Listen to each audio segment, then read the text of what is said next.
The portal is a living thinking community. Becoming a member of the portal gives you access to 4 live events every month, but more importantly, an opportunity to learn how to think with others, to learn with online creators and para academics, and to develop your own capacity as a philosopher.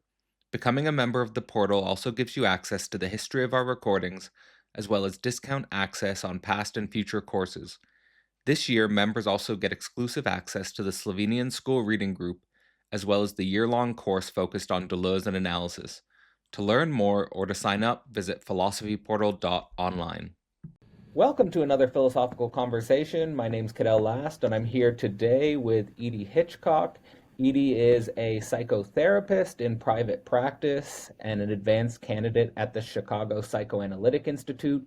She received her doctorate from the European Graduate School in Philosophy, Art, and Critical Thought with a dissertation on the ethics of psychoanalytic listening.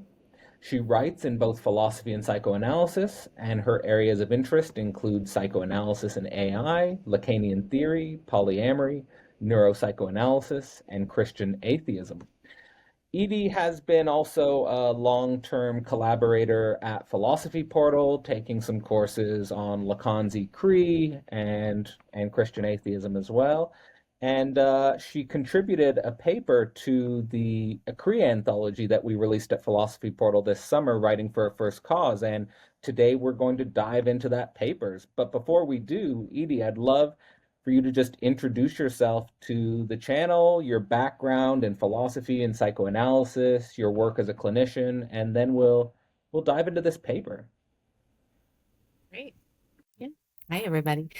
Um, yeah, so let's see. I kind of began getting interested in psychoanalysis through personal reasons, really, and also through I had gotten a film degree. That was kind of my introduction to psychoanalytic theory, but it was much more on the intellectual basis. I didn't quite connect it to personal ways of living and thinking at the time. So, gosh, that was at least 15 years ago. And yeah, then I eventually made my way to a psychoanalyst's office, not having any idea what it was or what it was about. I think my fantasy was that it was a lot of solipsistic people staring at the ceiling from the couch, talking about themselves endlessly. Um, but I quickly realized that it was something more. It was something that felt different from any other therapy that I had ever been in. And so fast forward a couple of years later, I began to consider that this might actually be something that was both intellectually and um, a something that kind of enabled me to access deeper and more parts of my being than just the intellect. And so then that became a what will probably become a lifelong journey of reveling in the ideas and thoughts and beliefs that have emerged out of psychoanalytic thinking. So that was my introduction to psychoanalysis as a cohesive sort of thing, practice, way of life. And yeah, then eventually I came to begin training as a psychoanalyst. I did that while I was getting my PhD in a very psychoanalytic program. Um, so I was always straddling, the clinical and the intellectual. And yeah, so now I have been in training for about 6 years, and I'm hoping to graduate in the next year or so. And with graduation comes a lot of questions about how am I going to personally figure out how to do this thing, without the hand-holding of teachers and mentors. Like, how do I figure out what it is to me? And so that has come with many dark nights of the soul and also flights of idealization and longing.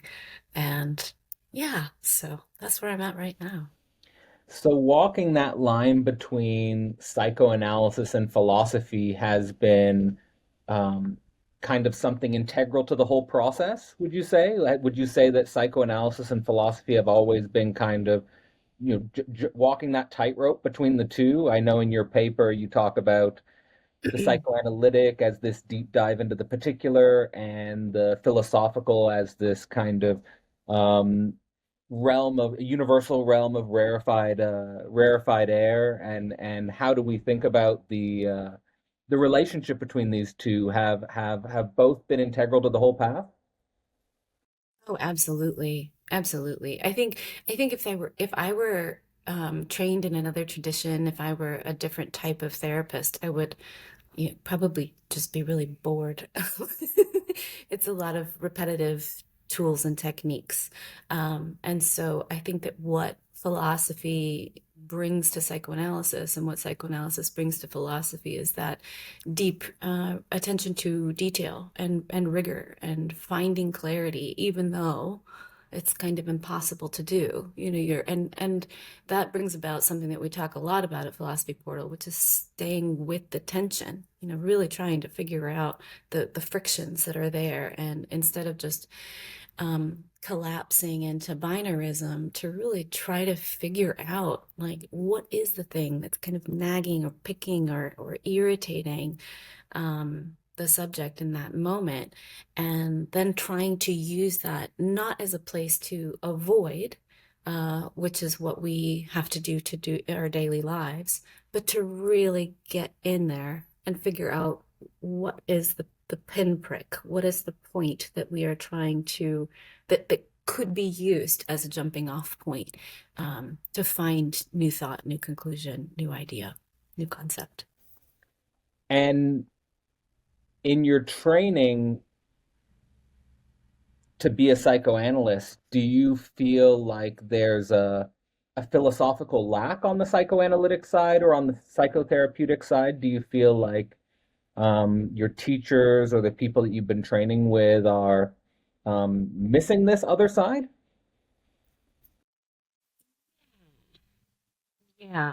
I mean, I say that with some pain because, like, these are people that I do really respect and I've learned a lot from. But I think there's some anxiety about the philosophical way of thinking and doing things. And, it's something that you need training in. And if you're not trained in it, you're not going to be confident in it. Like, that's absolutely reasonable. Um, but I do think that psychoanalysis has kind of softened or maybe been drained of some of its original radical vitality, and particularly in the US. And students come in with a lot less knowledge of the field as well. So we're kind of always attempting to bring the student up to a certain level of thinking, working with concepts, understanding uh, complicated or multiple ways of thinking about a certain thing rather than, just what is instinctual, what the intellectual impulse is. So a lot of students come in without that background, so we try to help them there. Um, but yeah, I do think, and you see this evidenced in my paper, is that there are certain schools of psychoanalysis that really don't pay as much attention to structure and structural thinking as much as the Lacanian or even an object relations way, um, attempts, and is very comfortable with that style of thinking. So, yeah. You mentioned that you'd completed your doctorate, and correct me if I'm wrong, but it was at the European Graduate School, right? Which is connected deeply with Lacanian and psychoanalytic approaches, and also based in Europe. You were mentioning, especially in America. I actually started to get into philosophy when, whether it was accidental or not, it wasn't until I moved to Europe that I started getting deeper into philosophy. I feel like there's a way in which North American educational background certainly creates a distance to the continental tradition. Yeah. But how essential was the experience of the European graduate school to this path and some of the influences you bring to your clinical work? Oh, yeah. I mean, utterly crucial. My experiences at EGS were, they probably like flooded me at the time, but now I've had years to kind of marinate and ruminate in those areas of wild mountain air thinking. it was something that's incredible about EGS is simply the location, is that if you go to the Swiss campus, you are literally in the Alps, um, just a couple of hours from where Nietzsche used to walk in the Alps. So, it's in the rocks, like philosophy is in the air. Um, so there's that kind of physical, natural, experience that certainly helps. But I think that the being around that particular set of thinkers is transformative, to be a young person, and especially like even if you don't come in having done all of the reading, even if you don't come in as a what I call a philosophy bro, you can you're I was able to work with Vital Bronell and Judith Butler and Slavoj Žižek. And then, of course, Alenka Zupancic eventually became my advisor. So that was an astonishing education. And, being introduced to these texts when I grew up without any of those reference points. So it all was brand new and very big and very, kind of required a lot of me to try to metabolize and digest everything that I was learning. But, years later, I can look back and just be astonishingly grateful for the opportunity to simply hear the words that were, coming out of Zizek's mouth at hyper speed. you know. So yeah. Yeah, I can imagine that was disorienting. I didn't have that experience at the European Graduate School, but I remember familiarizing myself with the work of the Slovenian school, Alenka, Slavoj, Mladen, and many others, and it is kind of that. It's transformative and overwhelming at the same time, and it does take a lot of time to digest and metabolize. I think that's the perfect metaphor for it. And and it's not just like intellectually difficult to metabolize, it's subjectively disorienting to metabolize, I found. Like, like for example, learning quantum physics or learning evolutionary biology can be intellectually difficult and I suppose subjectively profound. I remember when I first learned about cosmology, I found that to be quite mind expanding in a subjectively transformative way. But there's something about this field of philosophy as well. And perhaps I would even say, like, maybe don't even go into a field of philosophy unless you feel that subjective disorientation and being overwhelmed, because I think that's part of the process of acculturating yourself to a certain philosophical school and a certain philosophical way of being. So yeah, that's I think really crucial. But um, Just yeah, want to anything you wanted to say to that? Yeah, I'm so glad that you talked about subjective decentering and overwhelm because I think it's actually what I'm going to end up being pursuing in the work on Christian atheism is that there's a certain reaction either against overwhelm or a certain self-neutralization that happens in the experience of overwhelm. And so for me, I tend to be I tend to kind of lower the value of safety for myself. I can be a little reckless and I kind of just go for it. And whereas the family that I grew up in was utterly opposite to that. It was always like neutralize the self, calm the self down, enclose the self. That the experience of subjective decentering, which, one experiences when one encounters the world in a real way, world with a capital W. There are different reactions to that, sort of jolt, right? The if you want to get Heideggerian, the thrownness. Um, and some people make themselves smaller, and some people make themselves faster. It neither reaction is absolutely good or bad, but they're complicated and they complicate the subjective experience in different ways. And so that's what I'm attempting to get at in trying to think through um, how one thinks in response to being overwhelmed, basically. Well, I'm looking forward to what you develop in Christian atheism. direction, but it sounds like that same dimension is also at work in your contributions to writing for a first cause, because there's a certain way in which a critique of the clinic is that it approaches, and we'll go deeper into the title of the paper, what you're trying to do, but there's a way in which there's a critique of the clinic trying to contain too quickly emotions, like a Yeah. containment strategy.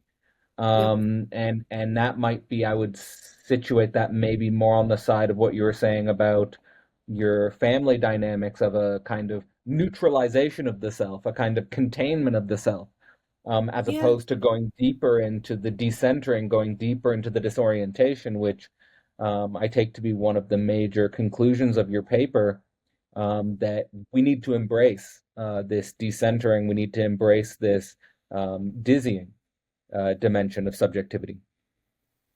Absolutely. Absolutely. I've been reading a lot of Nietzsche lately in preparation for the Christian atheism paper, and in genealogy of morals. I nearly slipped and said mortals. That's great. Anyway, the in genealogy of mortals, he's talking about, of course, the idea of resentment, and how Christians kind of make themselves smaller, and kind of get into this stew of unconscious envy and resentment, because they've turned all of their aggression in on themselves. And which, of course, like, this is all like the precursor to Freud. Like, Freud gets everything from Nietzsche. So um yeah, it's been fascinating to kind of try to think through, okay, how do we use emotion, but how do we not like shut the subject down in response to the difficulties of emotion. And beautifully later in the book, Nietzsche talks about how we can actually gain more objectivity if we engage with the emotions and the passions, and in their fullness, in their wholeness. And I was so happy to find that again after years. So I think it's like my central criticism of the first order material sciences, that they try to get at some objectivity by shutting down the emotions, kind of having a dispassionate relationship to the world with a capital W, and trying to get at some crystalline, geometrical, mathematical understanding of the world, as if we're not living in it, as if we're not subjectively engaged with it. And I think that is, you know, how Lacan says that psychoanalysis can't be reduced to science, but science and the scientific universe is kind of the condition of possibility of psychoanalysis arising in the first place. Like, psychoanalysis arise, like, it's important that psychoanalysis historically arises within a scientific universe, but at the same time can't be reduced to it. I feel like what's going on there is that science is in some sense forced to become subjective, that it's forced to include within itself those aggressive drives. It's almost like if Darwin was describing the evolution of the world, psychoanalysis is tarrying with what that means for subjectivity. You know, the fact that we are evolutionary beings, the fact that we do have aggressive drives and impulses, and that this creates an enormous psychological tension for us. absolutely. So, I mean, let's go into your paper. The title of it is The Clinic and the Culture. And what's behind that name? What are you trying to get at there? Well, I think it's something that philosophers working in this psychoanalytically influenced tradition have been struggling with for a long time, which is that the social does not have an analyst. How then do we proceed? You know, like, if you're making the argument, which many of us do, this is how we work. If you're making the argument that we can take what psychoanalysis does with the individual and then extrapolate it and expand it to thinking about the social, how does one do that if the social has no analyst? Right? Like, the analyst is absolutely necessary in the structure between patient, analyst and analysand. The analyst is kind of the Socratic uh, kind of gadfly, right? That's kind of poking and prodding at the analyst end to kind of disrupt, to decenter the subject from some of their entrenched self-narratives or behaviors. And so if you don't have that for the social, then how are we to use psychoanalytic concepts well? Does the philosopher simply become a public intellectual who's using the tool of diagnosis? You know, do we are we simply just calling things out? Are we just describing things? Are we saying how things should be done? Are we trying to rebuild a society, etc.? All of these questions, philosophers have been dealing with since the beginning of philosophy. Um, but it's a real, there's a real tension. And because I work in both fields, I'm struggling with it all the time. And I think that maybe if I were in one field or the other, it would perhaps be easier for me to retain some fantasies of, on the clinical side, it would be like, oh, everybody's so particular, and there are no structural ways of thinking about psychoanalysis in the world. Or the obverse, which is that, these principles are fully explicable to the entire society, and there are no particulars that we really have to deal with. Everything is the universal, and everything is clean and clear and stable and perfect. You know, those are they both sides have these incredibly strong fantasies. And so because I am back and forth all the time, I think that it generates a productive tension for me and hopefully for my work and writing. So I mean, I think the fact that society doesn't have an analyst is, well, I guess I'm happy about that because I feel like that is why philosophers are necessary.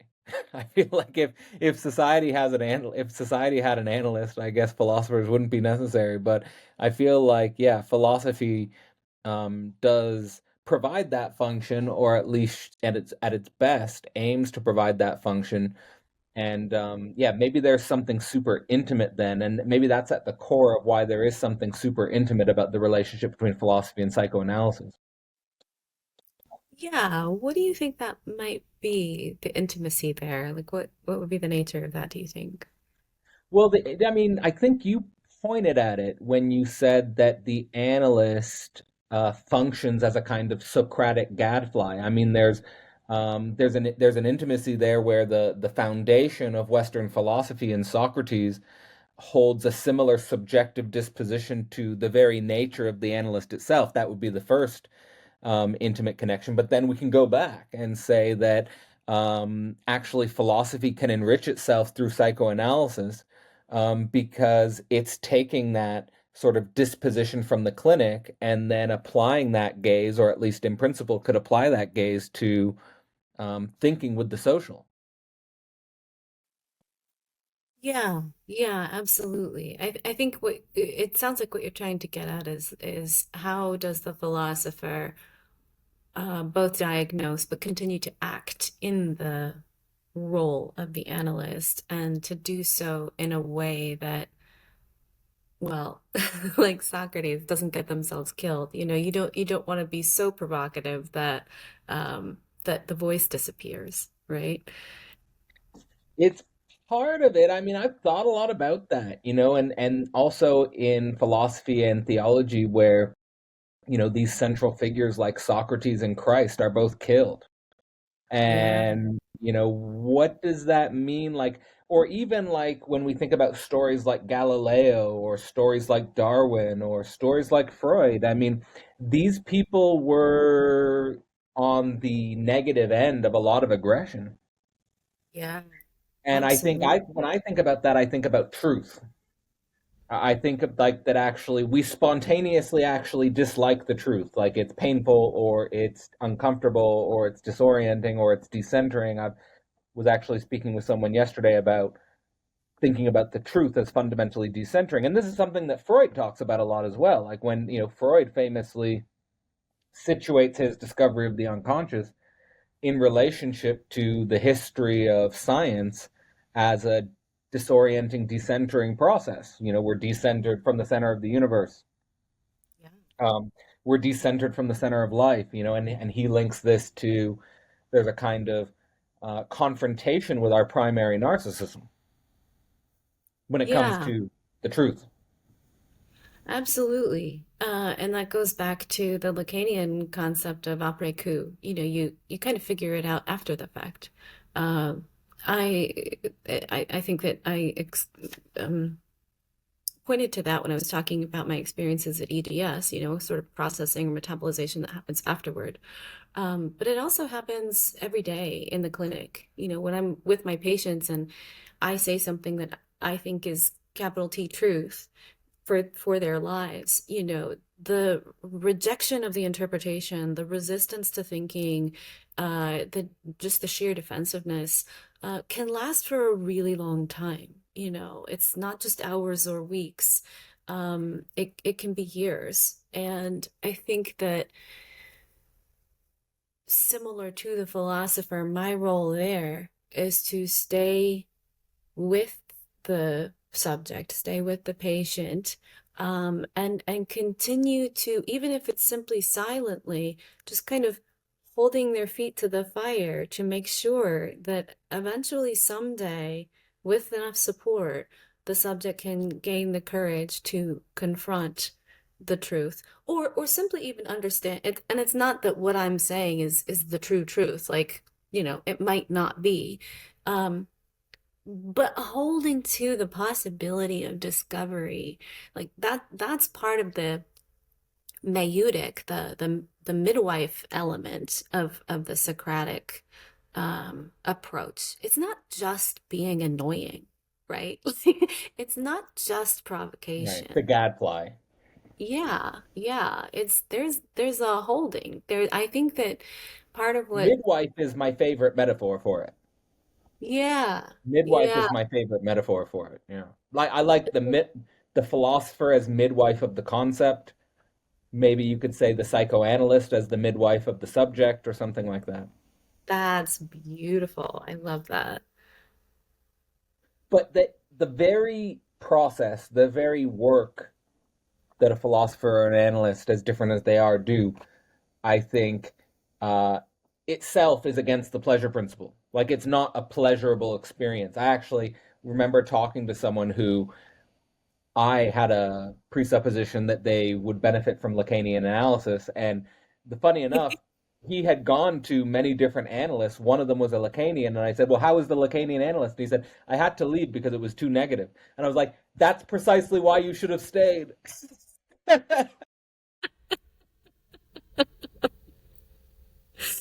I remember telling someone that I thought desperately needed analysis, and I was like, and he was waffling back and forth, and it was meaningless excuses, and it was just like, you're going to want to leave. Don't do that. That's the weird thing, isn't it? Like, because it's going against the pleasure principle, your spontaneous reaction to the process is, why am I doing this? It's counterintuitive, right? Why am I continuing to subject myself to something that's either painful or uncomfortable and I'm paying for it? You know?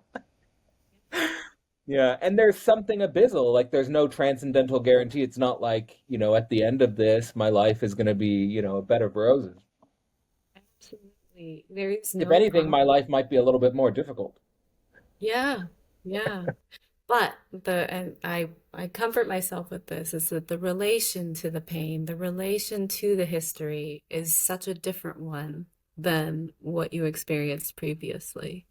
You know, like if the early years were characterized by overwhelm, disorientation, reaction, just kind of impulsively going from one impulse to impulse, avoidant of everything difficult, it's years of analysis later, you might not actually be happier, but you're often fuller and more at peace with the existential decentering disorientation that is synonymous with being human. I often characterize my journey as moving from the complexity sciences to philosophy, and specifically the philosophy of contradiction.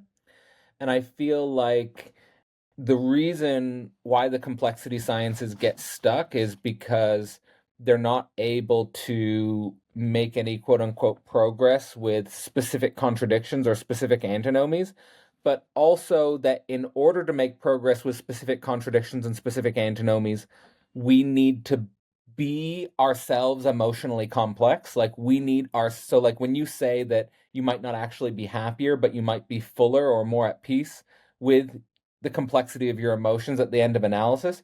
I think that's kind of the ideal outcome of an analysis, is that you are actually capable of taking on board the emotional richness and the emotional complexity of what a subject is.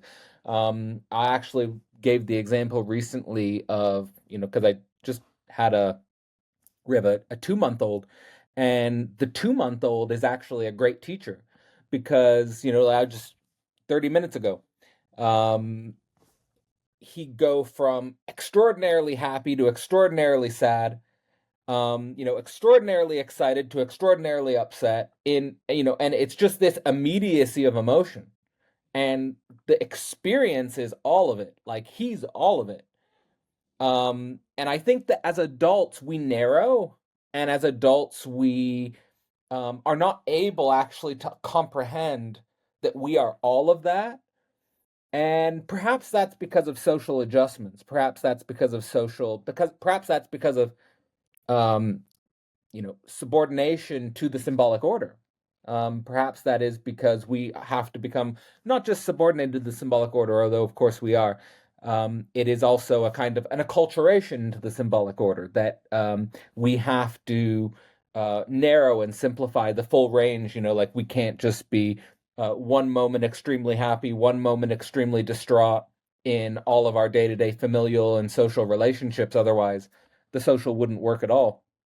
But there's a way in which, after the psychoanalytic process, perhaps because of a reconciliation with our infantile history, perhaps because of a reconciliation with our origins, that we can accept more of what we actually are.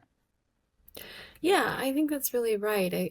There's nothing about there's nothing like being with a baby to teach you about emotions.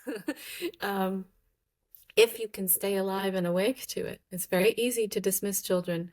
Um, but yeah, there's something, and I was just reading a book, commentaries on Winnicott and Klein, and talking about how in the infantile experience, there is this fantasy. I have created the world, and therefore the world is me. I am the world. It's just this total, all-encompassing grandiosity. And the baby kind of is psychically creating its environment. It's hungry, it gets food, right? Like everything happens like is if everything is going well, as close to the baby's needs as possible.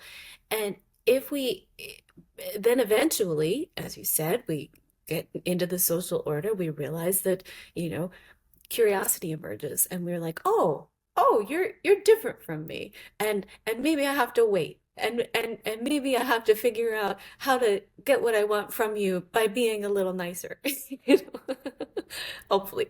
Um, and I think that we can kind of take that actual infantile developmental moment and start to apply it to the psyche. And if we are just continuing on in that impulse driven demand position as a subject, then we won't really be able to think about the position that we take within the social order.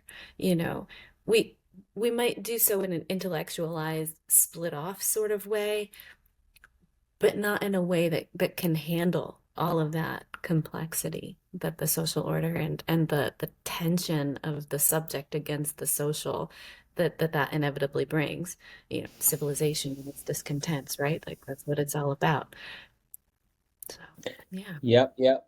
So I'm going to try and make a connection to the way you open your paper with what we're talking about right now with acculturation and subordination to the symbolic order, but also how do we bring the full richness of our emotional complexity to the symbolic order at the same time? Because one of the things you say at the start of your paper is that we're in an epoch of both social and natural breakdown. And I want to emphasize the social breakdown side of things because the social is so intimately linked to the symbolic order, and that the turn to Lacan, you say in the paper, is so important because you see the real cracking through the webs of the symbolic. And I think this is where perhaps the full richness of our subjectivity is coming through, that the symbolic order can't fully hold that. Um, but at the same time, we need to maintain appearances of the symbolic order in the social. But I guess the question would be, why the importance to this turn to Lacan at this moment of symbolic breakdown, at this moment of social breakdown? What do we see in Lacan, perhaps specifically, both for myself and I think for the anthology as a whole? There's this focus on the dynamics of the symbolic real and how that works, and what's so crucial about that relationship. Yeah.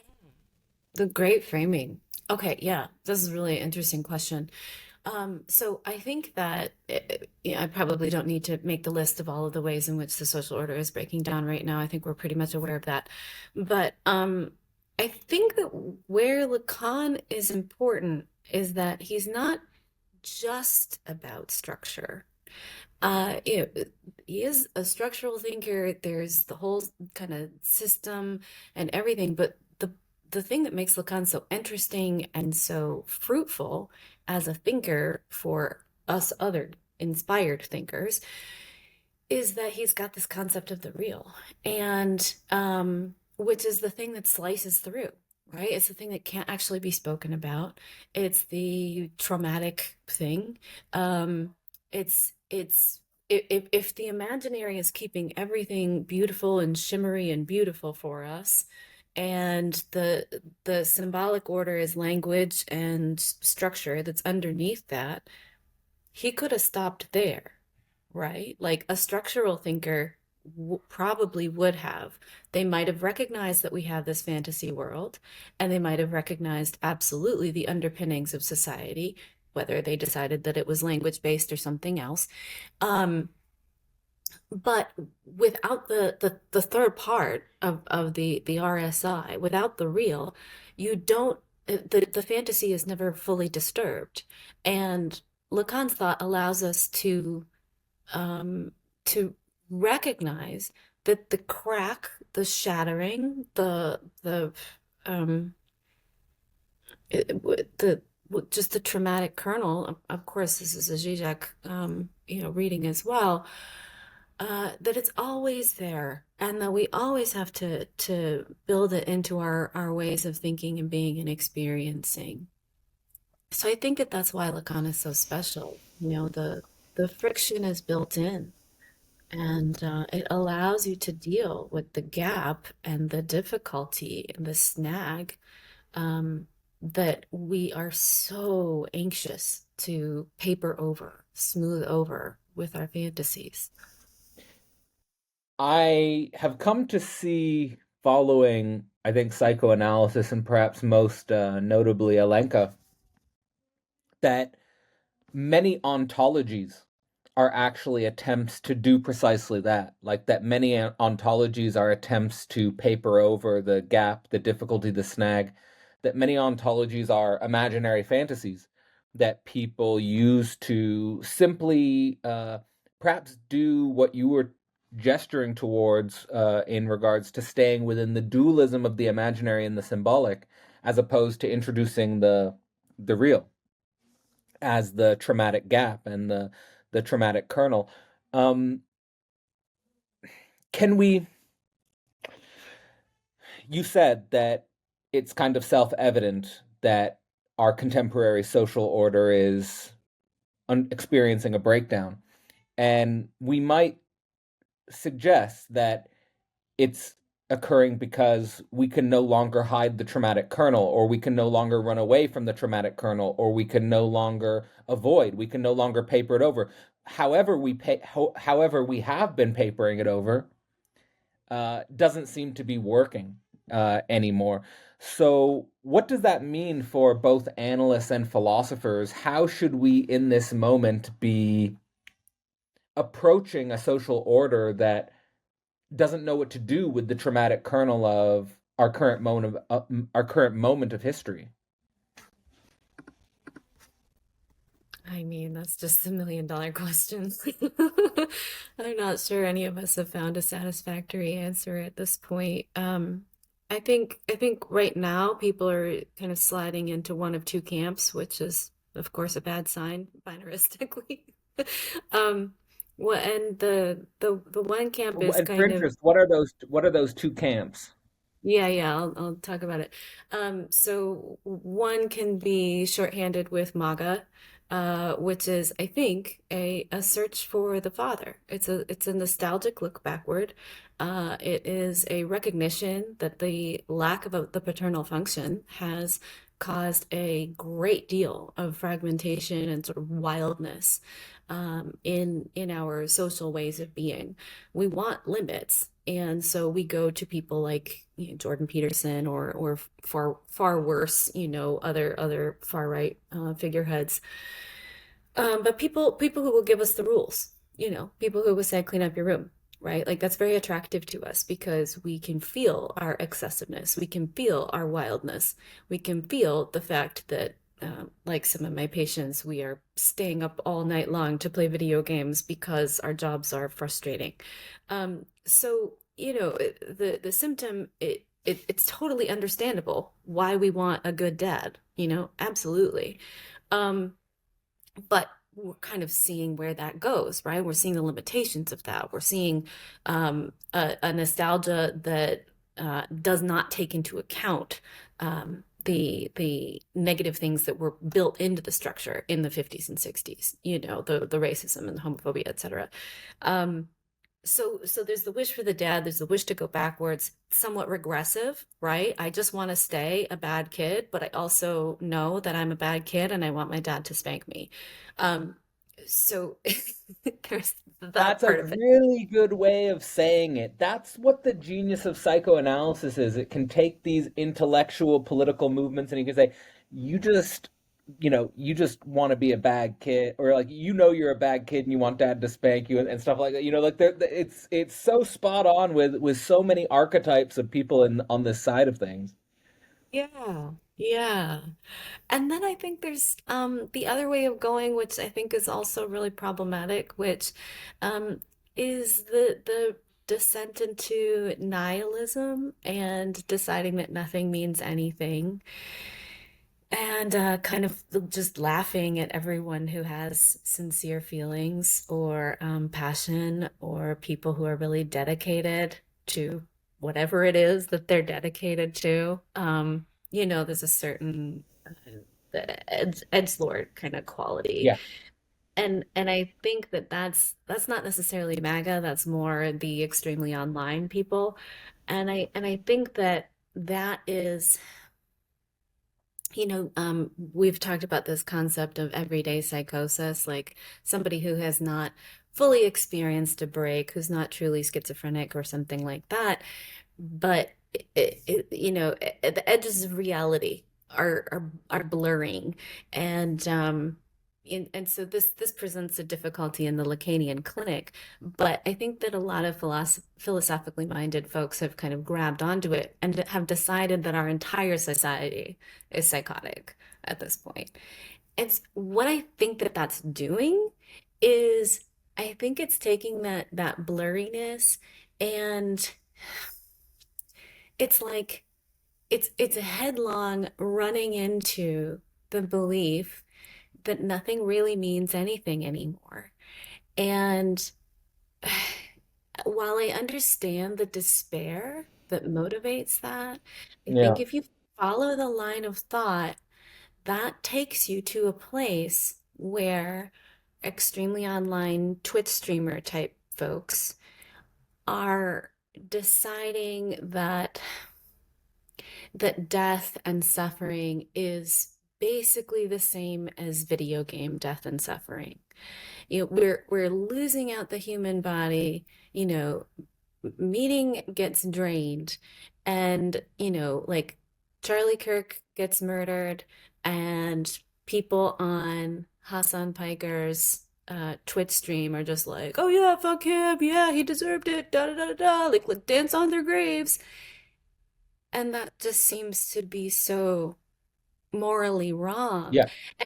And I'm not sure that these people are understanding the depth of what it is that they're doing at that moment.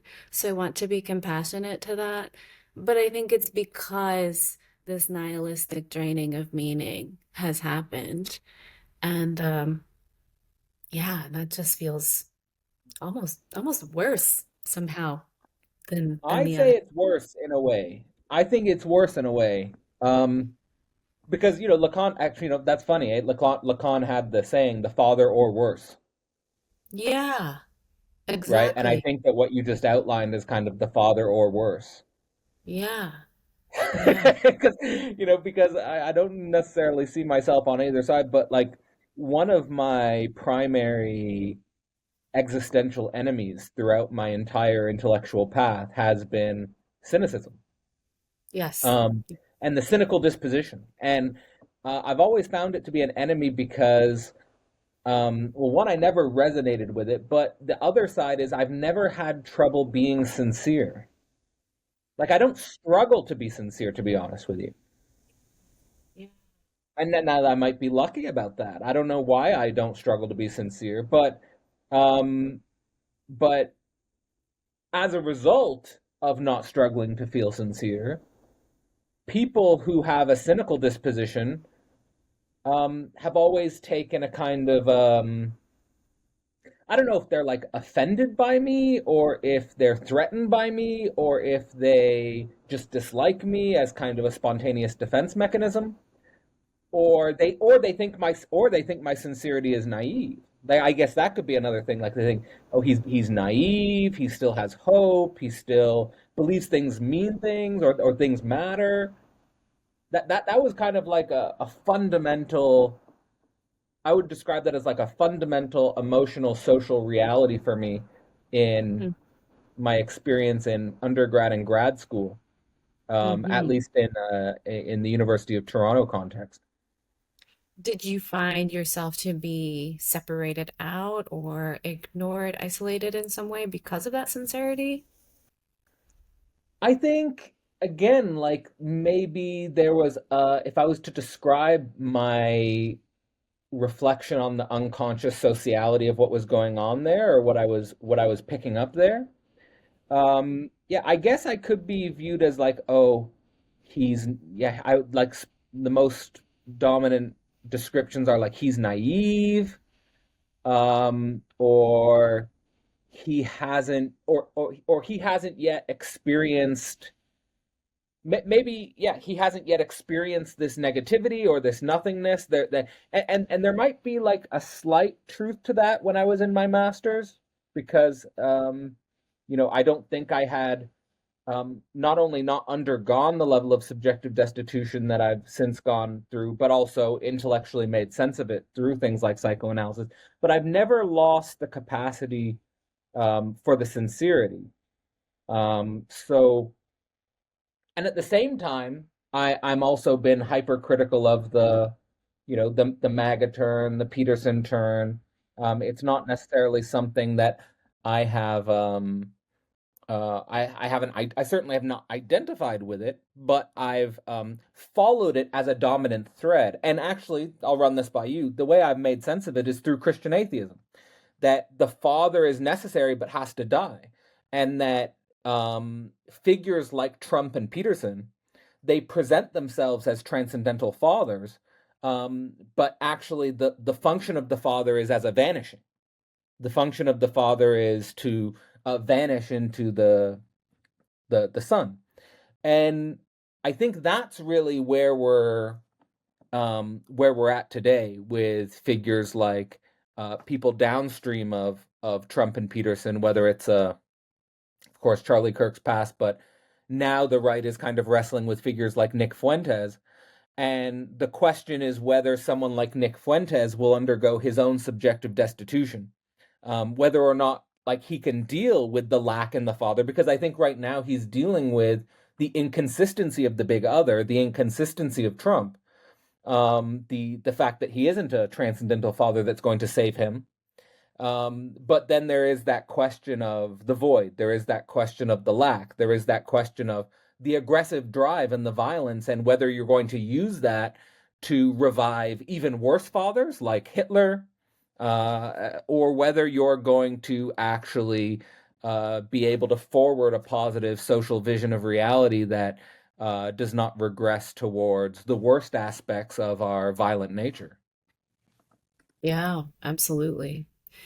But so originally you had started this kind of train of thought of asking, is there a way forward, and how do we think about that? And so I think that I kind of evaded the question by talking about these two negative slides. Um, but so I I think that if I can answer that question, I would answer it with simply what I've been reading and meditating on recently, um, which is the final posthumous work of Mari Rudy. It's called The Creative Self or Creative Living, something like that. Um, and in it, she talks about kind of taking seriously the effect of the other on oneself. And that kind of takes us back to overwhelm and the need to sometimes retreat a little bit, so that you can find your own truth and your own way. But also recognizing that if you, as a subject, do need to step back from obligations, then it requires someone else pick up the slack. And I was so moved by that because you could easily read the first part of that argument as saying, "Oh, we just need to retreat. We just need to be in our own little bubbles. We just need to be in our little worlds. We got to self-protect. Everything's so big and scary out there. Just keep it small, keep it tight." Just like that, making the self smaller, like I referred to earlier. But she makes this crucial move where she says, just remember, just be aware that when you are retreating, you're asking someone else to pick up the slack. And so it becomes an ethical move, right? It's morally weighted. And it's just like, yes, sometimes we do need to retreat because the world is so insane. Um, but that comes with a cost, not only to the self, but also to the other as well. And so it's trying to kind of manage the tension there. And if you are an ethical subject who is really trying to understand the ways in which your actions affect others, then it involves, as opposed to just denying them and just doing what you want all the time, it requires you to really wrestle with your own neuroticism, you know, like, do I always follow the obligation because I might be letting someone down, that panic, right? Or I've do I taken, yeah. always retreat and be withdrawn and be dismissive of everybody because everybody's an idiot, Or do you try to actively figure it out as you're going through the world? Well, it's funny you mentioned that, specifically wrestling with your own neuroticism on the question of ethics and the other, because I've taken that to be kind of the ethical. I don't know if I'm right, but I've taken that to be like the ethical direction of the clinical structures. That I see wrestling with neuroticism as ethically higher than psychosis and perversion. I think because of the dimension of the other. Um, and the way in which the dimension of the other doesn't seem to warrant ethical tarrying or a neurotic wrestling Yeah. um, with the other clinical structures. They are kind of more, uh, they're different negotiations with the horribleness of the symbolic order, I suppose. But there's a burden that comes with neuroticism that, I guess, like the way I think about it is, there's the condition of possibility for drive in that wrestling, to come to terms with the lack in the other. Yeah, um but the absolutely. question I had for you there was related to your paper in regards to the way you engage with, on the one hand, Deleuzian affect theory, and then on the other side, the neuropsychoanalytic drive theory. And my question is, do you think, you're critical of both of those positions in the paper? Maybe you could unpack Deleuzian affect theory, neuropsychoanalytic affect theory, why you're critical of those positions. And my question would be, um, are you ultimately critical of those dispositions because they don't deal with the other on the level that you were outlining there with Rudy? Because, you know, on the Deleuzian side, there's a little bit of a neglect of language and lack, which, I think is crucially related to the other. And then the neuropsychoanalytic affect theory is seems to be just wanting to make everything conscious. So you don't want to, like I always say, if you're in like a marriage or in your family, or if you're in a long-term relationship, the other is your unconscious in a way. Like it's Mm. part of your social unconscious. Like it's not full, they're not fully conscious to you. They, by definition, can never be fully conscious to you. So I like what Helen Rollins has said, that we need to engage in not consciousness raising, but unconsciousness raising. Like raising our awareness of the unconscious as constitutive of our social. So I don't know if that's clear, but just the way you deal with Deleuzian affect theory, neuropsychoanalytic affect theory, and how that is related to the other and this dimension. Yeah.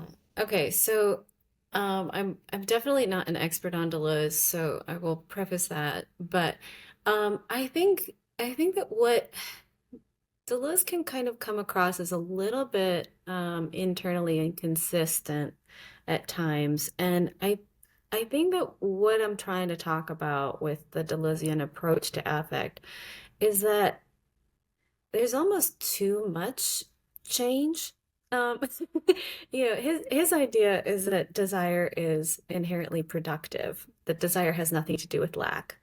So that's a really big differentiation from the Lacanian way of thinking, um, which is, of course, all about lack and constitutive lack. And I think that with Deleuze's emphasis on flow, we have this to my way of thinking, it's mostly a fantasy. There's so much emphasis on flows and back and forth, and everything's a part of everything else, and it's very permeable, and it's very, and if you are looking at a miasma made of glitter, it's gorgeous. Everything is shimmering and like, you're in anime land, right? Um, so that's that's my gut reaction to Deleuze is that there's this just wish for everything to be constantly moving and shifting and beautifully interacting, and everything's permeable, and there are no borders and there are no boundaries, and it's all very romantic and sexy. But I think that the Lacanian view, or at least the view that I'm attempting to work through in this paper, and I'm not fully there yet, but what I'm attempting to figure out is that you need to put it into words. You need to contain it in some way, even though there is constant slippage in language, even though you never quite get to that thing that you need to get to. You know, there's this part of the tarrying with the negative that happens in the clinic is that you're tarrying with language. You just keep trying to figure out how to say it. And you say it better, say it differently, you just keep going. And it's part of that symbolic practice that in some cases allows life to become more livable. But it's because you have to pin down all of that glitter and like try to pin it with those words that you are using, which are never fully satisfactory. But the faith that you keep in a Lacanian way of practicing is that language is real. Language does mean something. Slips do mean something. There's something there that can be grabbed onto, even if only for a second. So I think that's kind of the underlying maybe reactivity to the Deleuzian. Okay, so we dealt with the Deleuzian side. I just want to say on that, what you were pointing towards reminded me of something I appreciated in Alenka's What is Sex, where she was making a commentary on the difference between Lacanian psychoanalysis and Wittgensteinian philosophy, where she said, from the Wittgensteinian approach, where one cannot speak, remain silent, and from the Lacanian perspective, keep talking and eventually you'll stumble upon the real. So there's like this, like there's this encouragement to keep talking even if you don't know why but just to your point about the, you know, have faith in the linguistic process. So what about the and the way you're describing Deleuze as a very boundaryless, everything's moving into everything else and very romantic and sexy. That's the weird thing about psychoanalysis, and I think Alenka's great on that as well. Is like, yes, psychoanalysis is quote unquote interested in sex, and it's all about in a way it's about libido, but it's actually not romantic and sexy, is it? It's like it's quite like dark and negative. It's like the libido is actually something disturbing and something lacking. And Alenka starts off "What is sex?" by saying, what is this sex you're talking about? Like there's something missing. Like there's something absent, the missing thing that you're not able to get at. Um, so on the other side, what about the neuropsychoanalytic side? And I know you've been tarrying with Mark Soames' work and what's going on there and the desire to make everything conscious. Yeah, Mark Solves is on a project, man. It's intense. He's written like 25 papers dedicated to this topic. It's really it's almost seems symptomatic at this point. Um, but yeah, so okay, so just a brief kind of context. Mark Solms began doing neuropsychoanalysis over 20 years ago, and he came out with this seminal paper called The Conscious Id. And this was at least 10 years ago, maybe 15 or 16.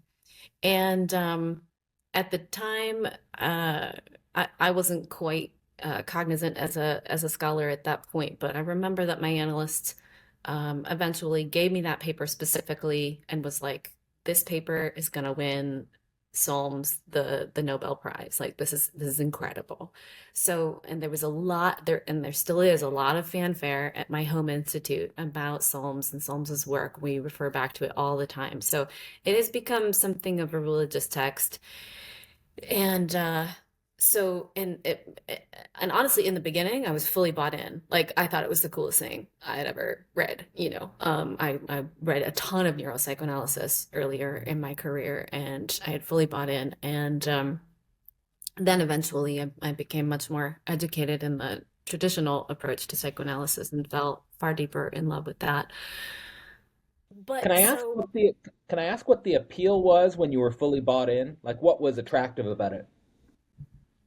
retrospectively, I think that the more hermeneutic approaches to psychoanalytic thinking into human experience, I think it was too frightening for me.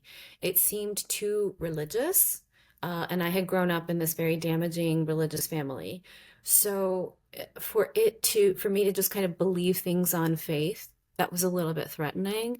Um, and so, like many, I was very stabilized by the idea that this was capital S science, you know, and that it was real, it was material, it was in the brain. We could trace it, we could take a picture of it, we could track it, right? And so you can kind of see that kind of scientific way of managing one's own anxiety about belief and about experience.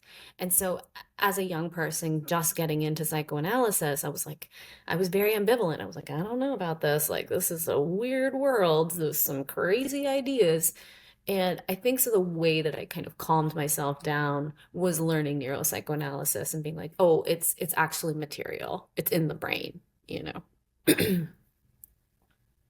That's very helpful. I just want to connect that quickly to what I was saying at the beginning of our conversation, both about the spontaneous disposition of first order science to be something that creates a neutral objectivity that doesn't involve the aggressiveness of our own subjective drives and really tarrying in with that, and also the nature of ontology as a kind of an imaginary cover of the traumatic kernel of the real and stuff like that.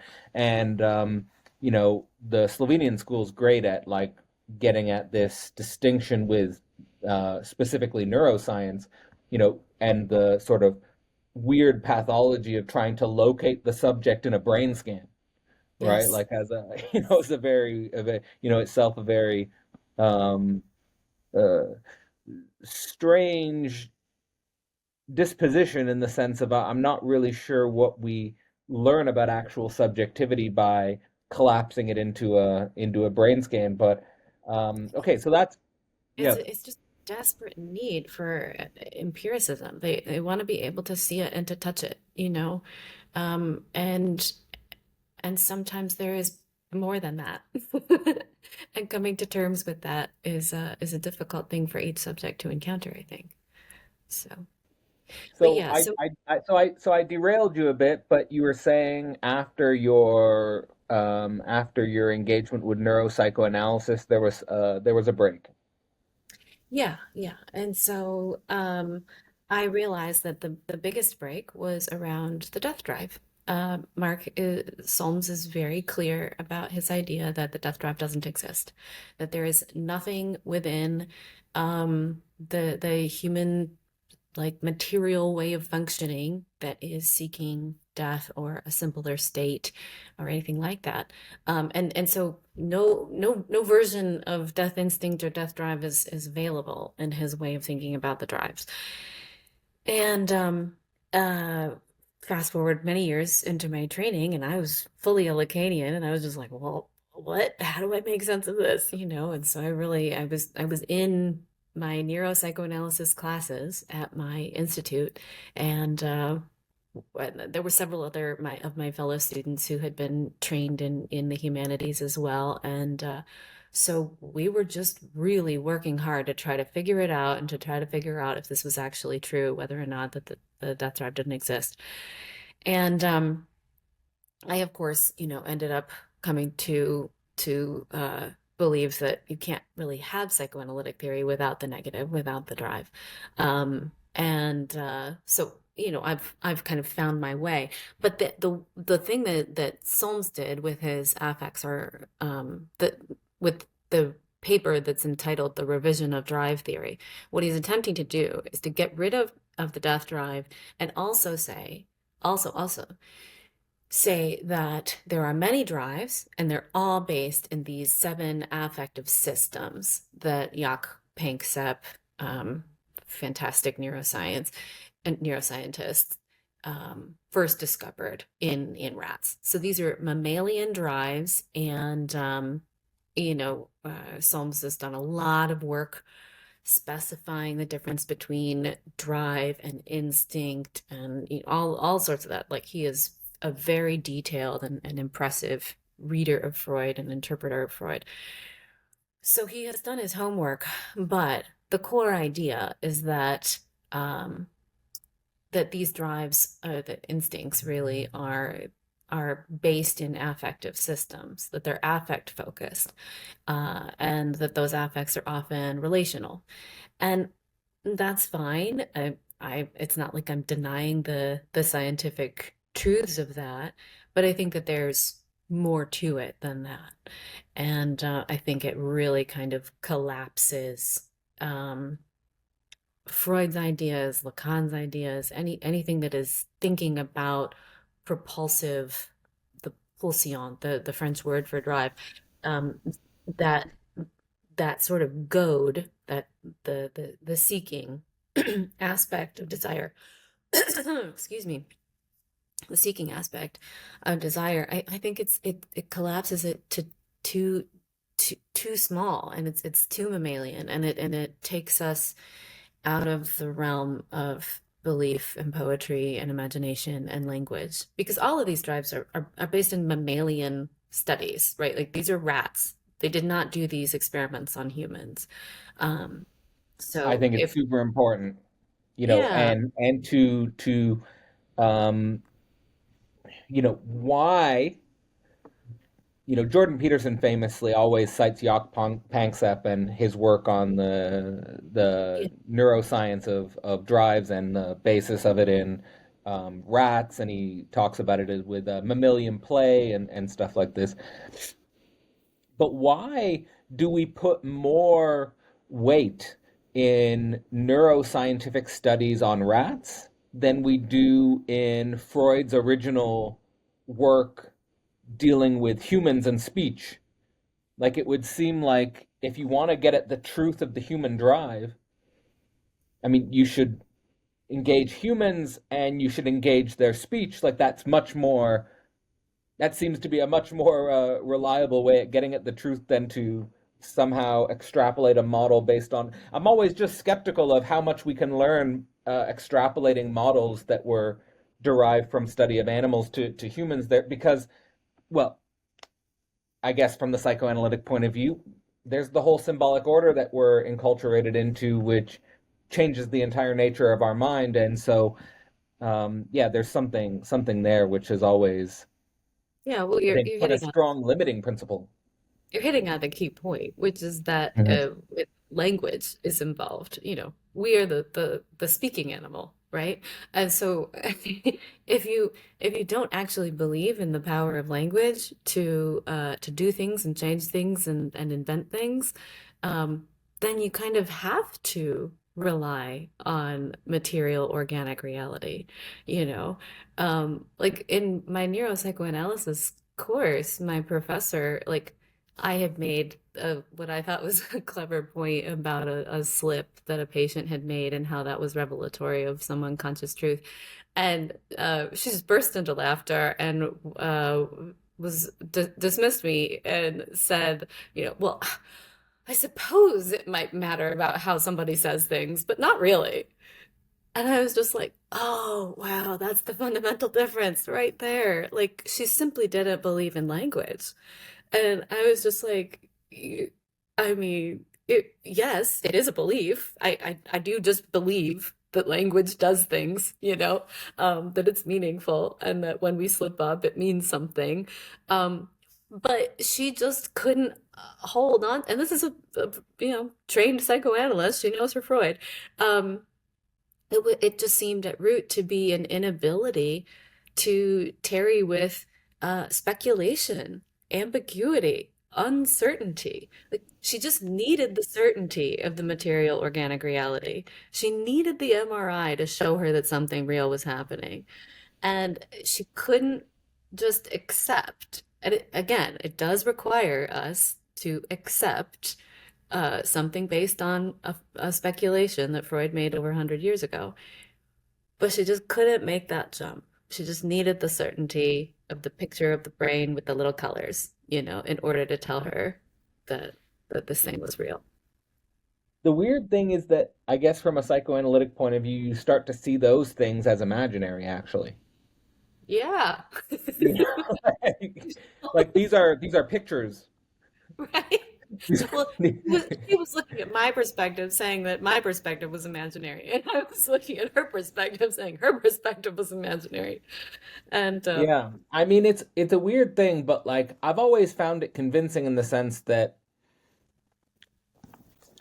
one of the most obvious differentiators qualitatively between humans and the rest of life is the degree to which we are submitted to the symbolic order, the degree to which we're dominated by the symbolic order, the degree to which and and I find it to be like remarkable and overwhelming, and it's just um and I also find myself so convinced by the approach that emerges in the Freudo-Lacanian tradition that the symbolic should be treated as the real material, like that, yeah. and that science doesn't treat the symbolic as material, like it doesn't see speech as material, Hmm. that can Hmm. be studied. And you said she understood her Freud, but there's a weird way in which the reason why the move from Freud to Lacan's so important, from my point of view, is that he makes it much more explicit the role of language in all of these things. Whereas Mm-hmm. Freud is obviously always basing what he's doing on free association and speech, like that's always clear. But a Mm-hmm. lot of his theories are grounded in biological and physical metaphors as opposed to linguistics. And Yeah, I think that's really the transition where Lacan becomes indispensable, is that he's kind of like, because you can read Freud and you can sort of identify in a first order way with his biological and physical metaphors, like they're thermodynamic metaphors or they're organic metaphors. right. But they're not rooted in linguistics. And there's a way in which Lacan forces us to intellectually confront the role of the symbolic order in a much more forceful, explicit way, I feel. Mm-hmm. Mm-hmm. I've also, when you were speaking about this journey through neuropsychoanalysis and the central role of death drive, both Mark Somm's desire to get rid of death drive, to make the drives more conscious, um, as well as your own sort of commitment to um, the indispensable nature of the negative in regards to your own relationship to to psychoanalysis, is, in some of the coursework we've done at Philosophy Portal, I've always noticed you having an ambiguous relationship to the concept of death drive, or at least not knowing what to do with the concept of death drive. Maybe it's too negative, or is there some other way we should be symbolizing it? But is there kind of has there been, or is this part of like the ongoing process of your own coming to terms with the nature of death drive, or do you still have a sort of a view that there's something we're missing here with how we're discussing death drive? No, okay, so yeah, I should clarify that. The thing that I don't love about it is not necessarily the concept itself or even Lacan's expansion of it, which I think is brilliant. Life in excess of life. Yeah, I wrote the whole polyamory paper about that. Um, the excessiveness, the too muchness quality that I love and I think is great, and I think it does actually align with the Freudian definition pretty conceptually clearly. The thing that I struggle with, the thing that is difficult for me, is when we are too much in the land of philosophy and the human experience gets a little bit filtered out, I think, because the concept itself is really radical and everybody loves a radical concept. And this is kind of a Zizekian trait, is that the radical concept is so jouissance inducing. It's so exciting to people that they end up like over valorizing it. And then again, I think I've made this comment before in Portal Spaces where there's this sort of like this thing happens where people just want to be like sacrificed to the radicality of the concept. And that means that they are also sacrificing the other and about thinking about the other. And so there's this sort of religiously tinged, take me to your leader, beam me up to this transcendental place of all death and all nothingness, and nothing that we could ever do is complicated, and let's just accelerate this spaceship of nastiness into the stratosphere. That's what I have a problem with. Well, I'm glad I asked. I ask for strategic reasons because I've had my own sort of wrestling with the concept of death drive, and Alenka's work in What Is Sex has probably been the most powerful influence on me in terms of thinking about the death drive as a construction site. She makes the distinction that if Freud's notion of death drive was this nirvana principle of a return to the inanimate, she's interested in the way in which that concept has been changed moving through Lacan and Zizek towards this space of working with higher and higher order tensions. That it's not actually, the death drive isn't a return to the inanimate, the death drive is a kind of repetition of higher tension, and higher order social tension. And it's for that reason, and also because there are statements where Zizek says death drive is Freud's name for immortality, that in my contributions to writing for a first cause, I make the argument that maybe we should rethink the death drive as the immortal drive. That actually what the death drive is pointing at is immortality, and maybe that calling it the immortal drive would be a successful way to rebrand it in the sense of it disassociate, like in the sense that we shouldn't, in the sense of your critique that maybe there's an important change here. Can I push you on that? Like, what? Tell me more about this immortal. Like, what is the fantasy underneath that? Do you know? Well, part of it is just part of it is a social strategy Uh-huh. that death drive gets linked to this extremely negative point of view. But Mm-hmm. part of it is also a result of the fidelity to the theoretical construction side of the notion of death drive itself. If Freud's original notion of death drive, if the reason he called it death drive was that it was a return to the inanimate, Hmm. which makes sense to call it death drive if that's the case. But if in the construction side of the concept of death drive through Lacan and Zizek, we have this notion that death drive is actually working with higher order tensions, the motto that I took from Alenka is die again, die better. Hmm. So you're Hmm. kind of dying into higher order tensions. That actually the real interesting thing here is that we're dealing with something immortal. We're dealing with something that precisely doesn't die. Not itself, the drive doesn't die. Like we as particular subjects die, but it itself is the what I always say about Zizek's work is it's kind of the eper si muove. It's the and yet it moves. But doesn't it? Doesn't it just leave everybody else behind? Does what leave everyone behind? Like if you're on the rocket ship of immortality, just dying and dying and dying and dying, like what happens to your partners and kids?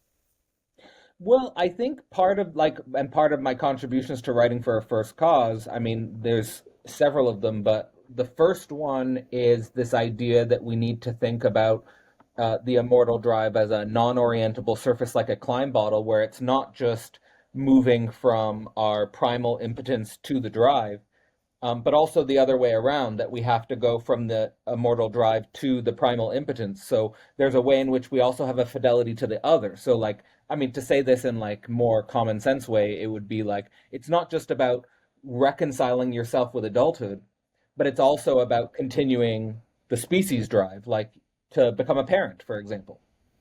Yeah. Yeah. The tension in between the two.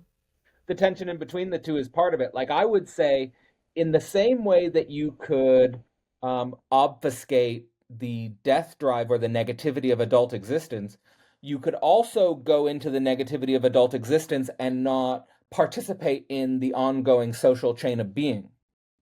Yeah. Okay. Yeah. Well, that makes a lot of sense then.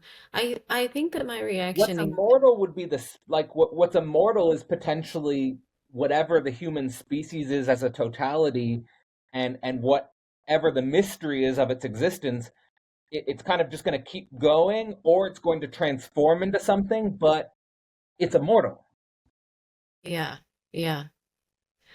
Yeah, I think if it kind of slides into just the one or the other, then it becomes problematic because then it's like then it's just it's pure jouissance and the other is forgotten about and like the needful parts of the self are forgotten about, disavowed, and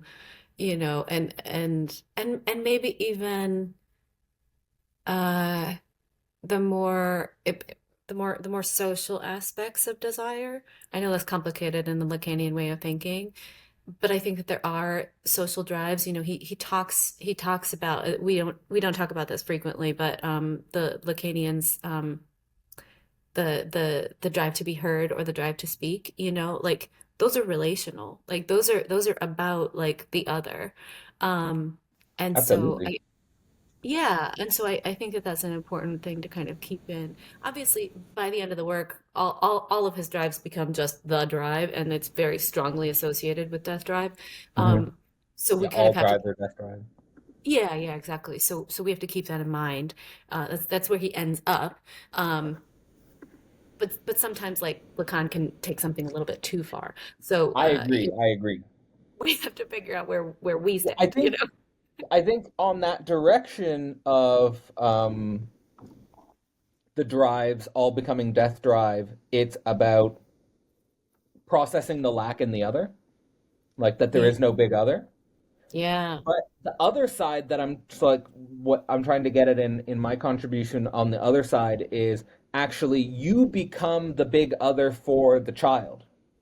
And structurally necessarily so, like even if there is no big other, like it's to me the mystery is to say it positively is, and this is the way I've always framed it, is there is a non-other. And what I say is there is a non-other is that practically speaking you are a big other for the child. And like even like or even like outside of parenting, like I think as a teacher, like you are a non-other for the students, like you like and you can't just pretend that that's not the case, like meaning like you can't just say, oh, we're all equal, we're all the same here, we're all just little others. Like I think Mhm. practically speaking the big other still functions, and necessarily so, I see it as like a necessary transcendental illusion. Yes, absolutely. Absolutely. You're making me associate to parents that I know who are unwilling to take the position, to take the role of the big other, and their kids are messes. Yeah, I'm against that. I'm against that. I think practically speaking, the big other is necessary, and that actually it can be beautiful as like I think it's a double motion. Like the parents have to themselves, or the teacher has to, him or herself, or the analyst for that matter, has to, him or herself have to understand in some deep way that there's a lack in the other, but at the same time recognize its historical function, its necessary historical function. That is the function of the other. Yeah, absolutely. Absolutely. It's about identification, you know, it's about knowing the role and then stepping into it. And I work with patients all the time who are too ambivalent about stepping into a particular role, particularly one that holds authority, whether it's becoming a teacher or something else that is similar, you know, a therapist even.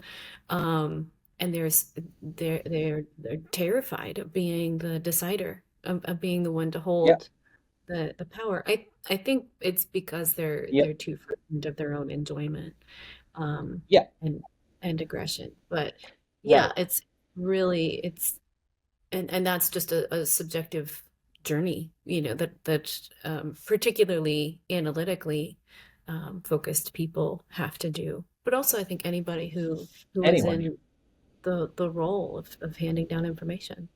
For me, it's again about what we were talking about with the father or worse and the transcendental father versus the vanishing father in regards to Christian atheism. It's like that position of authority is actually super important. It's just not transcendental and eternal, it's vanishing, right? And so, as long as you situate your role as a vanishing as opposed to a transcendental permanence, I think then you're able to sort of be more honest about your own drive, your own aggressiveness, your own enjoyment, as opposed to becoming like some obscene master, which is what Zizek always critiques and like always emphasizes that I think someone like Trump or someone like Peterson can come across as like an obscene master. And of course, we don't want to have an obscene master, but nevertheless, you know, Zizek always maintains we need masters.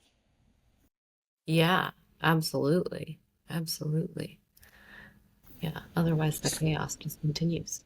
Exactly. So let's get deeper into, now that we've sort of had a chance to cover a kind of critical view of the Deleuzian affect theory and the neuropsychoanalytic drive theory.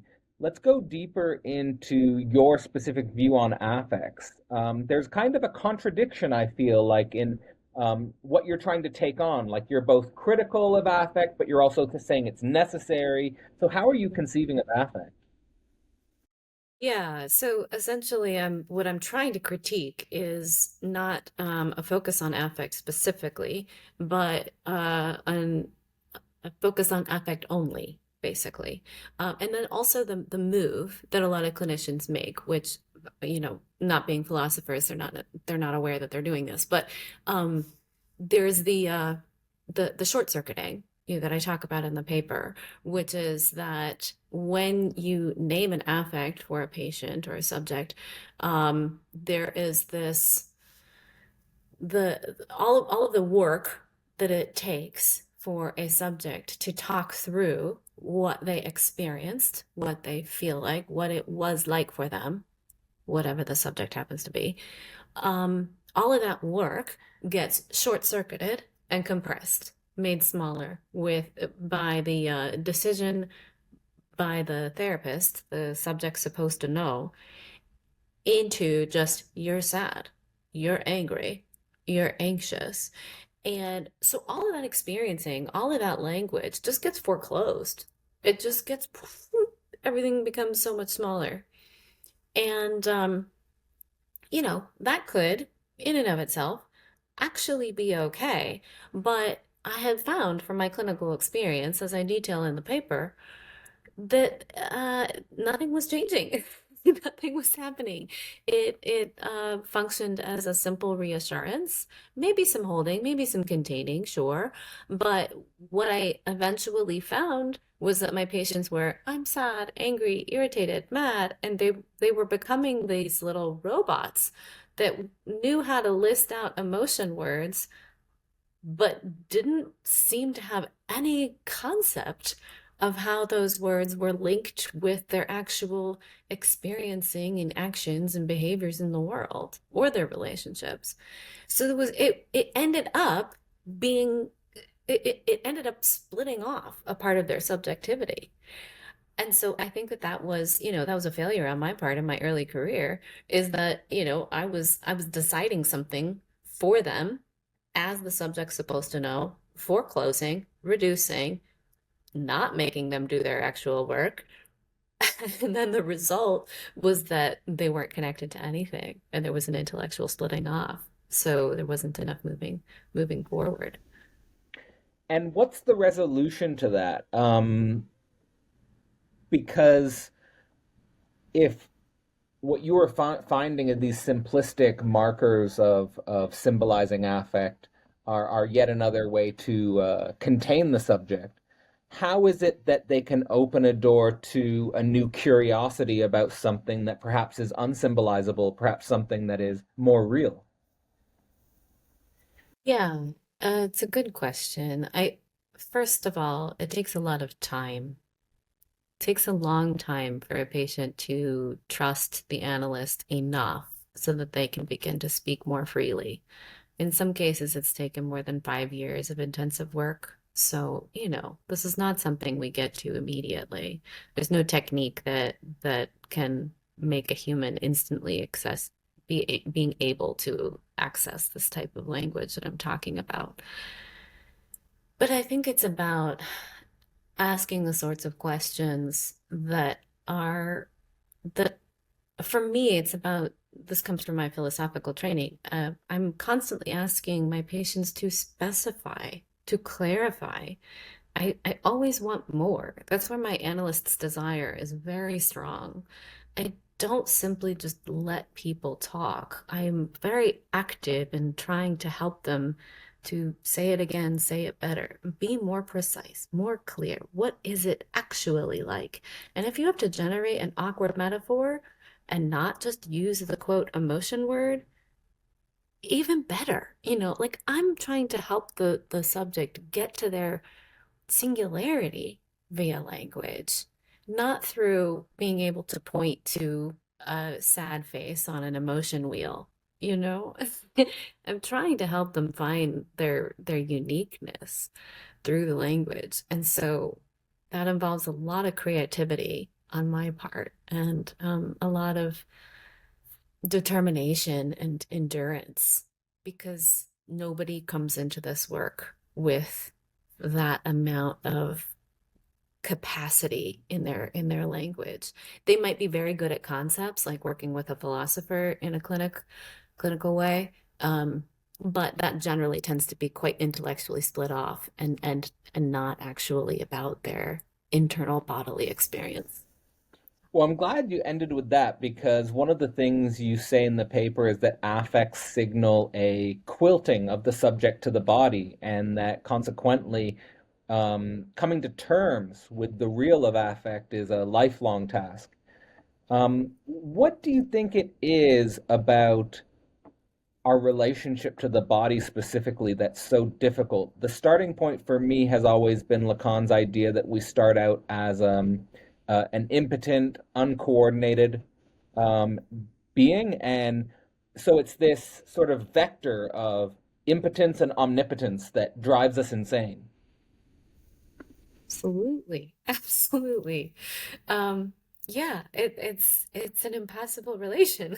I mean, we would love to be masters of our bodies at all times, you know? I think that the optimizer and the productivity movements, uh, there's this guy, you probably know about him because you're more online than I am, but Brian Johnson, the Don't Die guy. Um, there are people who are Yeah, spending every waking hour dedicated to mastering the yeah. unmasterable body. Isn't that the perfect example? Yeah, right. I've been watching his stuff lately and I'm like, oh, you're crazy. And he's turning it into a religion, by the way. And his background is Mormon, right? Like Yeah. he was raised Mormon, like, and what he's doing is trying to turn this into like a productivity life hack religion. But yeah, it's fascinating how these things, how religion won't die, like how religion just keeps coming back and back in new forms. Yeah. Yeah. I think it's slightly easier if you have a male body. It's, you know, it's less socially it's socially the female body is found to be disgusting and unmanageable, leaky, irrational, etc. You know, it's doing all these things at weird times according to the mood, you know, all the misogyny that's built into that. So it's a little easier if you have a male body, but you know, men have cycles too, you know, we all get old and we all get sick, and philosophers, especially feminist philosophers, have been talking about this for decades, but we're always in that fantasy. We always, you know, every time we go to the gym, every time we are trying to eat just a little bit more protein, just a little bit more healthy, we're trying to deal with the unmasterability of the body and that life is finite and that we're going to lose things, you know. All of that is tied to the body and aging and death. So, So it's like what I always struggle with is I agree with all of that. And at the same time, I feel like I don't want to quote unquote just let myself go. Like I don't or want to be like I don't want to primarily be motivated by like I'm going to the gym or cutting carbs to like have the Brian Johnson perfect body and like live for 100 years or 200 years in perfect health. yeah. But I also don't want to just let myself go and be like lazy and slack off and just be like some fat slob or something like that. Like I also want to like I also think self-discipline is important and stuff like that. So how do you or yeah, I mean, I guess that's like I'm just representing like my own internal tensions and antagonisms that I live with, but how do you deal with those same dimensions? Yeah. Well, I can get a bit more personal. You know, it sounds like you and I war with the same things. I always frame it as an eternal war. Like when it comes to diet and health, it's like I find myself repeating like the same struggle in different contexts until I just recognize, oh, this is an eternal thing I'm just gonna have to live with for the rest of my life. Yeah, yeah. I think that right like I'll just kind of give you a snapshot of how I've been thinking about it this past week. Which is that so I've been going through a rough time personally.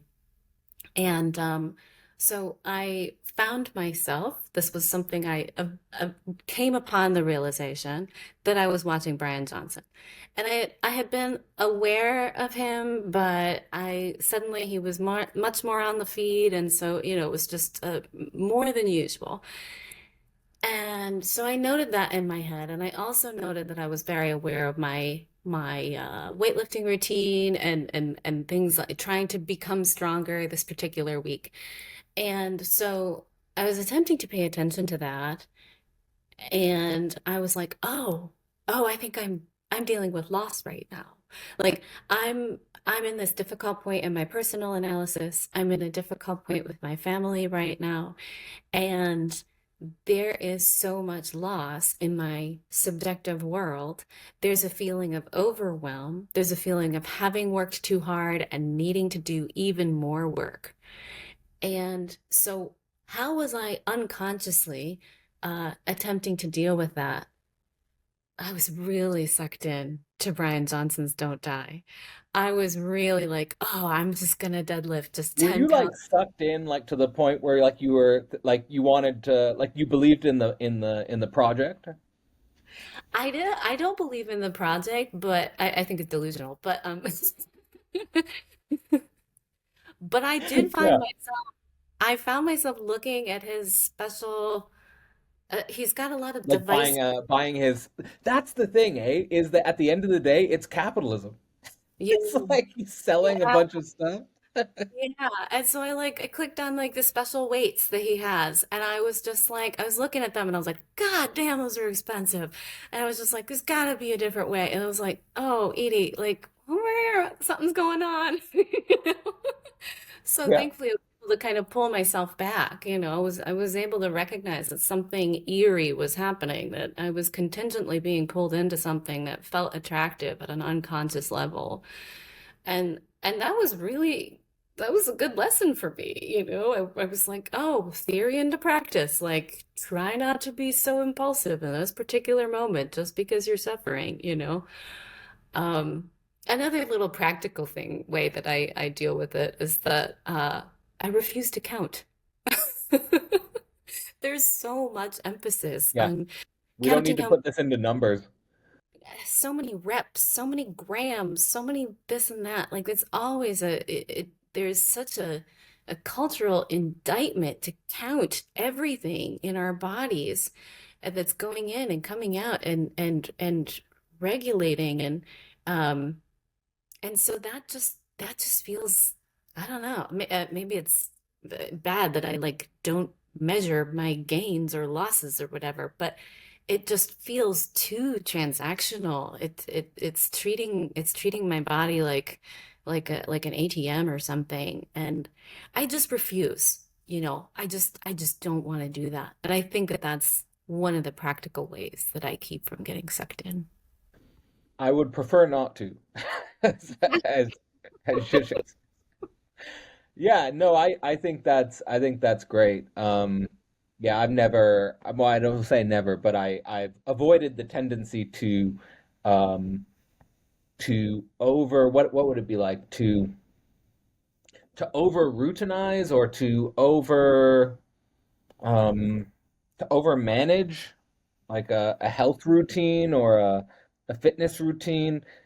Um and at the same time, like I would say, try to develop a quote unquote healthy um, relationship to those things, like not overeating or, the hardest thing is I'm someone who, especially with eating, I've oscillated from like extreme fasting to like extreme overeating. And that like it's very hard to just like eat a normal amount of healthy food. Like I find it much easier. Like that's the strange thing I'm trying to struggle with is like I find it much easier to like oscillate between like basically feast and famine lifestyle. Like I'll starve myself for 24 hours and then I'll overeat instead of just like having three normal sized portions of healthy food. Yeah, yeah, It's like yeah, I'm trying to like wonder why that is. yeah. Do you think it's like it's kind of too much Jouissance there? Like you kind of like overstuff and then like starve and like, I think both is excess jouissance. yeah, yeah, Absolutely. Yeah, I think both the fasting is jouissance and the overeating is jouissance. sure, Whereas sure. just having three normal sized portions of healthy food would just be simple pleasure. Right. Yeah. No, no, we're not doing simple pleasure. What? That's boring. Gotta keep it Yeah, bulletin. absolutely. But the weird thing, like all this philosophy, all this psychoanalysis, it comes back to the body. It comes back to like our day-to-day repetitions. It comes back to the way we eat, the way we sleep, the way we, these, very simple things, the drives are at the end of the day, these simple, stupid things that I actually think like hyper intellectual people um, have a tendency to resent this dimension of reality because Oh, it's so simple and stupid, uh-huh, uh-huh. Yeah. but at the end of the day, like it is about all this thing. So we can't, like, I think where we're at in this conversation, like in regards to like the affects of the body, we want to distance ourselves from these ridiculous fantasies of immortality. We also don't want to just lose ourselves in unconstrained, boundaryless excess, which is a pathological destructiveness, let's say. Um, are we stumbling upon some sort of ethic of moderation or self-restraint? Because there's a part of me that feels like that's not the case either. Yeah. I mean, you said the word moderation, and I was like, it's immediately wanted. Exactly. Yeah, I think that's a fantasy too. An idea of perfect regulation, perfect balance. My patients struggle with this all the time. A wish for perfect equilibrium. They want to not have bodies. They want to not have affects. They want to not be affected by anything. That's the fantasy that's underlying the wish for perfect moderation. Um, so it's like, I'll take perfect care of this body so that I do not have to think about the body. Like that's the underlying idea. That's great. Um, yeah. And so I think I kind of follow Mari Rudy in this idea is that if you can harness your desire, if you can figure out what you want, and to do so in a responsible and hopefully generous way, which people always say that she was incredibly generous, even though she was kind of a loner and spent her time writing her books. Um, it's if you can find your personal way of doing that, the way she writes about her life is it's not perfectly regulated. She has her moments where she's saying sometimes the only reasonable thing to do is to stuff one's face with cake. Um, Yeah. or she'll talk about, watching Netflix for hours or waking up in the middle of the night to write paragraphs of her next book. Like this was not a perfectly regulated life. This was a deeply passionate life. This was a deeply directed life, but it wasn't perfect equanimity at all times. And I think that she was so confident and so at home in her emotional intelligence and her um, concept intelligence. And she loved books and she loved people and she loved writing. And she was able to clarify the things that were most important to her and then follow those things and to and she did a lot of those with people even though she also needed a lot of time alone. So she has become over the years a kind of like ego ideal for me, and I see a lot of myself in her, and I also kind of admire a lot of things about her. And yeah, it's really it's trying to find your desire without treading on everybody else, and being able to allow for contingency, for some nights to be totally unproductive, to allow for the boredom, the anguish of staring at the blank page on the computer screen when you're trying desperately to write, you know, all of that stuff. Being able to accept that instead of just disavow and tell yourself you're bad and keep being productive, you know, that. Certainly, a lot of what I see in my inspiration from the Hegelo-Lacanian tradition is a critique of perfection in any form it might appear. And it's interesting that it can appear in all these weird disguises. It can appear in the disguise of a complete withdrawal. It can appear in the disguise of a complete fullness. It can appear in the disguise of a complete regulation or a complete maintenance. Mm. But all of these things is, I think, why I've taken so strongly to the idea of the incomplete ontology, and yeah, the certainly critique of perfection. But it's great to hear how powerful Rudy's path has been for you. Is there anything else you'd want to say about Mari Rudy's work and what you're thinking of in regards to your current studies? Uh, Yeah, I mean, I talk about her, she's the most formative person I never got a chance to meet. Um, so for me, she's very special. Her death still continues to affect me to this day. Um, but yeah, so everyone should read her. She was very prolific and a wonderful thinker, who was very she brought she's kind of a counter voice to the Zizekian strand of Lacanian thought, which is much more focused on desire and generosity and kind of taking those who are vulnerable and along with us, and then also recognizing one's own vulnerability. And I think that Zizek can kind of play with that, but it's just less of his focus in general. And so she brings this other strand of Lacanian thought, and that's how I grew up in my thinking with her. She's been with me from the beginning, and yeah, I think that, well, I mean, simply just reading her final posthumous book has been an incredibly important time for me personally. But the fact that it was about fashioning a creative life in defiance of neoliberal overproductivity, that in itself, like that the subject matter happened to be perfectly aligned with what I was struggling with, which was this inability to face loss and really like, oh, gotta work harder, That's gotta great. lift more weights, gotta keep going, you know. And so it ended up being a beautifully serendipitous moment, theoretically, practically, emotionally, even spiritually.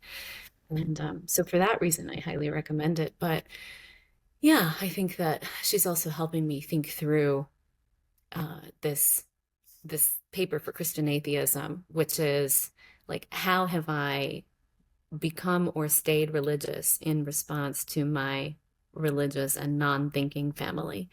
Um, so I'm attempting to work through that, and I think that her focus on creativity and desire has really been instrumental there. Well, Edie, it's been fantastic having a chance to chat with you about everything psychoanalysis and philosophy related, and it's a good excuse to also discuss your paper and writing for a first cause.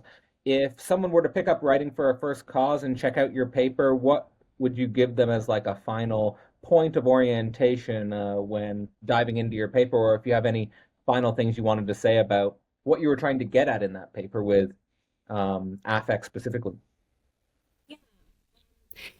I think it's really just attempting to work through the pinpoints of difficulty that affect brings to us, and recognizing, even just in my own work and my own self, my own body, even how incredibly tempting it is to deny and disavow the power of affect and to say, I wasn't affected. You didn't get to me, that sort of thing. And just, if we can have the courage to admit that we were affected by someone, I think our thinking becomes so much stronger and more capable and courageous. So, yeah, I would urge readers to think about their own experience as they're trying to figure out what they think. Amazing. Well, I'll leave a link in the description to Writing for a First Cause. If you want to pick up a copy of Writing for a First Cause, Edie's paper on affect is, I think, chapter 3. I highly recommend it. And anything else you want to say about where people can find your work or where people can get in contact with you? I have a website, gravityandgracetherapy.org. You can find me there. I need to update it. I present at conferences, and I'm in Chicago. People are free to email and reach out if you want to do projects or collaborate in any way. So, but yeah, thank you so much. It's been lovely. All right. It's been Edie Hitchcock with Cadell Last, and we're out. The Portal is a living, thinking community. Becoming a member of the Portal gives you access to 4 live events every month, but more importantly, an opportunity to learn how to think with others, to learn with online creators and para academics, and to develop your own capacity as a philosopher. Becoming a member of the portal also gives you access to the history of our recordings, as well as discount access on past and future courses. This year, members also get exclusive access to the Slovenian School Reading Group, as well as the year long course focused on Deleuze and analysis. To learn more or to sign up, visit philosophyportal.online.